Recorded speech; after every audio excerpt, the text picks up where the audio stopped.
Welcome, class. Hope you had a great week. Now that our first speeches are behind us, it's time to turn our attention toward the second and last speech of this class. Your how-to speech was meant to be very simple, and I had to work hard with some of you to help you to keep it simple. The first one was to help you get your feet wet, to work through the technology issues, to get some of the first speech jitters out of the way, and see how the whole process was going to work. In your next speech, the informative speech, we're raising the bar. You'll be incorporating all the things you learned for your first speech, but we're ratcheting up the content difficulty, and we're expecting you to do research on your topic. You'll have to hand in 3 things. Your speech topic worksheet completely filled out. Remember, this is an informative speech, not a persuasive speech. You are not trying to persuade anyone toward anything, but only informing them about something you think they'll find interesting. So that's the kind of topics that you will submit. The next week, you'll hand in a very detailed outline of your speech. This means you'll need to do all of your research before handing in your outline. You choose your 3 to 5 specific sources, and all of your points will be carefully spelled out. You are basically writing your speech in outline form. When you're finished with your outline, and I've approved it, your speech will almost be written because you'll just follow right along and fill in the words. More on the outline later, but I just want you to know that this is going to take some time. It's not going to be some willy-nilly outline that you just throw together and maybe this is kind of what it's going to look like. This is your speech. So this is when it gets written. This is when you make the decisions on what sources you're going to use. This is the time to really spend to make the content of your speech strong. So plan on spending a good amount of time on that next week. And then, of course, the next week, you'll post the URL of your speech under your assignment in Blackboard. That's when your speech is due. So all in all, this speech will count more than 15% of your entire grade. So be ready to spend the necessary time on it as we go along. All the information for this is in your class projects folder. Go there, get familiar with it. In this lecture, we're going to go over something that the textbook did a pretty good job of outlining. I want to reiterate some things and emphasize some things. We're going to talk about great introductions. A strong introduction to your speech can hook your audience. It can create intrigue, excitement, anticipation for what's coming.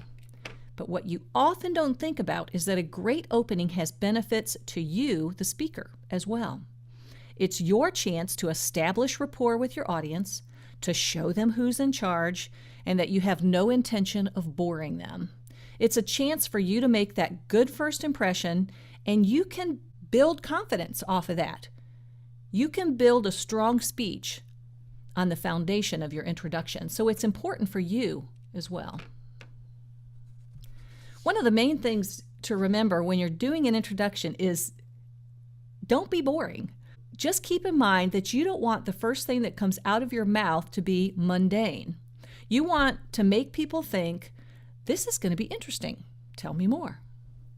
Your first words should be a startling statement, or they should ask a question.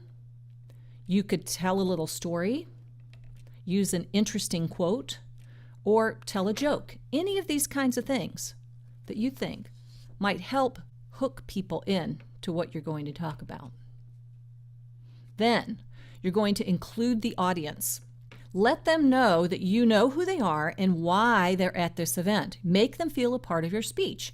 You can do this by referring to your audience, referring to the occasion, talking about why your audience is attending, and mention something that your audience might be feeling or something that they might already know. This is going to pull them in and make them feel like you know that they're there. Taking care of business. This is one place, the introduction, where I would urge all of you to take an especially careful look at the rubric for this informative speech. This is where a lot of people lose points. Following your rubric is the easiest way to make an A on this speech. I've heard some great speeches that did not receive great grades because they totally missed some required parts of the speech or the rubric. Others that were not as smooth or not as interesting received higher grades because they hit all of the parts assigned. So check your speech against the rubric all throughout the process. When you're doing the outline, when you're writing it out, when you do it, go back and double check and make sure you're hitting everything. These are the 5 main parts of the introduction. Again, you need to hit all 5 to get your 10 points for your introduction. You have to include an attention-getting technique. We've talked a lot about that already in this lecture. You need to present your thesis statement. That will be written word for word on your outline, so make sure it's in your introduction. Motivate your audience to listen. Why should they listen to you? Somehow relate your topic to your audience. Preview your main points. You will have them listed on your outline. You preview them. It may seem ridiculous to you, but I want you to say, first I'm going to tell you this. Next, I'm going to tell you this. And finally, I'm going to tell you this. Then you're going to tell us, and at the end, you're going to tell us what you told us. You're going to say those 3 things again. And finally, you're going to establish your own credibility. Why should we listen to you? It might be that you suffer from the illness you're talking about. It might be that you have a sister who's been through this certain thing.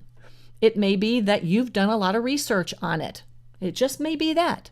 I've spent a lot of time working on this, a lot of time researching it. So if there's no direct personal reason that they should listen to you, at least you'll explain that you've done a lot of study on this and that this is something that is of interest to you.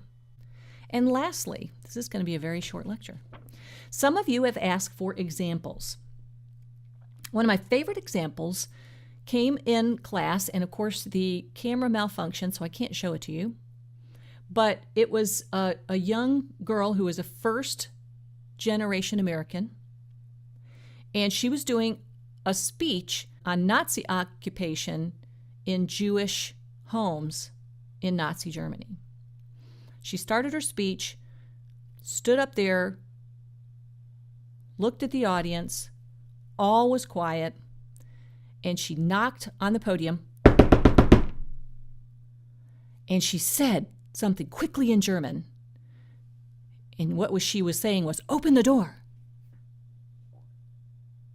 Well, you better believe that every eye was on her from that moment forth. That's what you want your introduction to do. It doesn't have to be that startling, but you're going to get their attention. The fact that she could speak that line in German didn't hurt her credibility either. All right, below the video of this lecture are 3 introductions from a public speaking class I taught. Watch these videos and do your discussion board post critiquing what you think the students did well and what they could have done better. I hope you have a great week.